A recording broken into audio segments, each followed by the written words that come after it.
Phone sex has been around since there have been telephones. This is a time in our history where we are more dependent on telephones than we've ever been. And despite our laptops and smartphones being able to connect us to free porn, phone sex is a very specific type of information.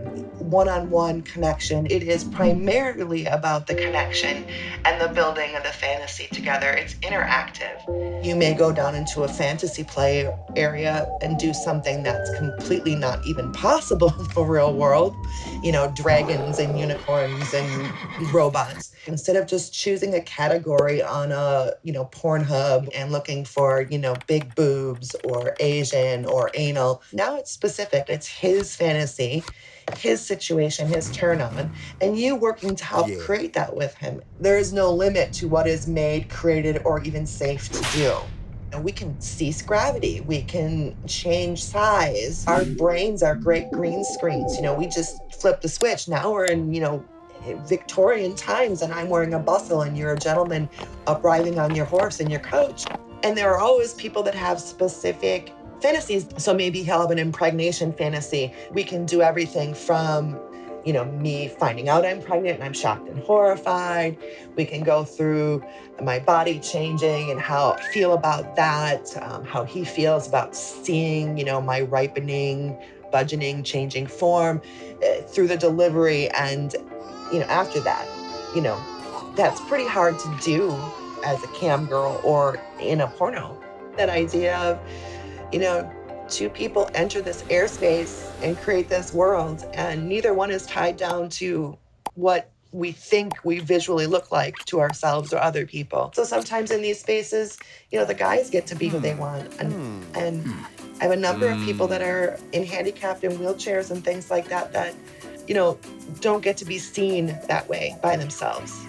One of the clients I had a while ago was a gentleman who was not only blind, he was also a virgin who had never done anything more than caress a young woman's boobs over her sweater.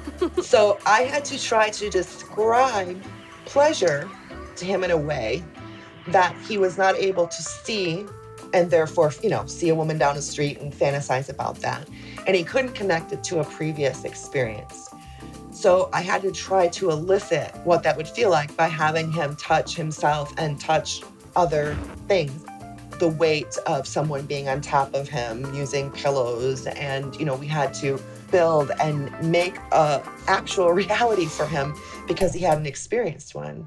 One of the first callers I had was a gentleman who had a shoe thing, and he messaged me beforehand and was very specific. Do you have black patent leather high heel pumps? And they had to have a heel so size and whatever. And during the call, he wanted to hear me take them on and off. One of the things that triggered him was this little puffing noise that is made when you as a lady insert your foot into the shoe, and as you drop your heel back to the back of the shoe, there's this little puffing noise of air that comes out. This fantasy was very specific, to the point where I ended up having to make the little puff noises with my mouth for 20 minutes.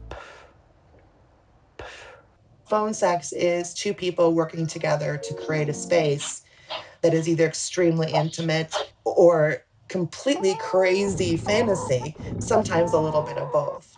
There is an isolation component to our society, no matter how you want to look at it. And phone connection is still one way to remain connected in real time to another human being. There is something to be said for the human voice.